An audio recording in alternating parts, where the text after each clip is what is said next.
Good morning, Christmas Day 2023, December the 25th.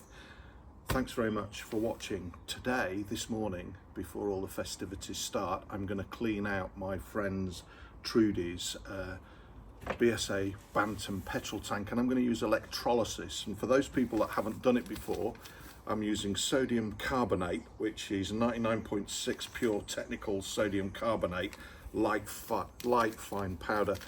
Typically known as soda ash.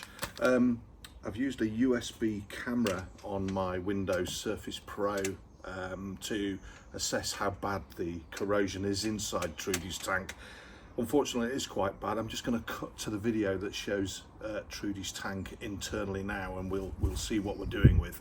I've got a car 10 amp battery charger wired to a motorcycle 12 volt battery.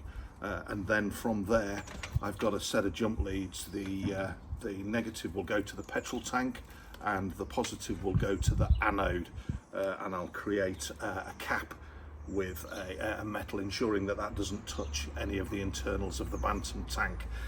Mix this at about 10% with warm water, and come back and check it in a couple of hours. Let's see how we get on. So what I've got here is the sacrificial anode that will be connected with the positive crocodile clip that you can see there coming from the battery, and I've purposely kept a gap all the way around it because the gas that it generates is not very pleasant at all. So the idea being, as I said, negative goes to the tank. Sorry Trudy, we're going to have to create a bit of bare metal on it, but yeah, so there's the anode. We'll put the liquid in, but look how badly Trudy's tank is.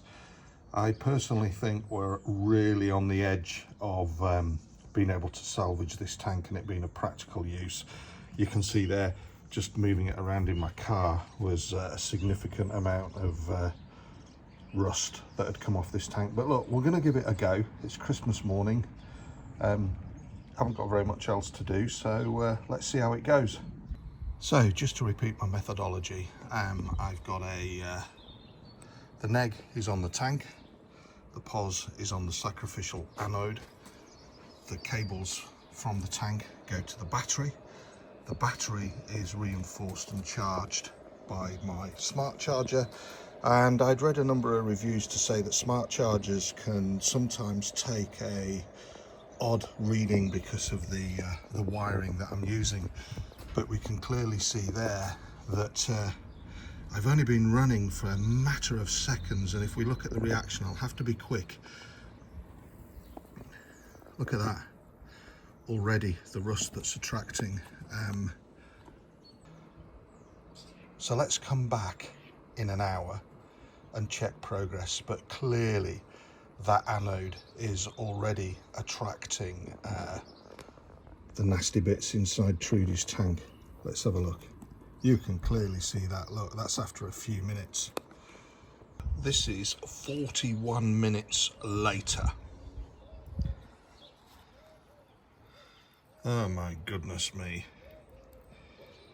Yeah, well, let's let it run for the hour, then I'll clean the anode off and make an assessment of whether I've got to change the water. So this is an hour. Let's take a look at what it looks like after an hour. Oh goodness me. Yeah. And this does generate heat. I'd say that is warm to the touch throughout, but I'm going to clean the anode. Let's see if I can clean it. That anode is seriously doing its job with the gloop that we can see. Okay, round two.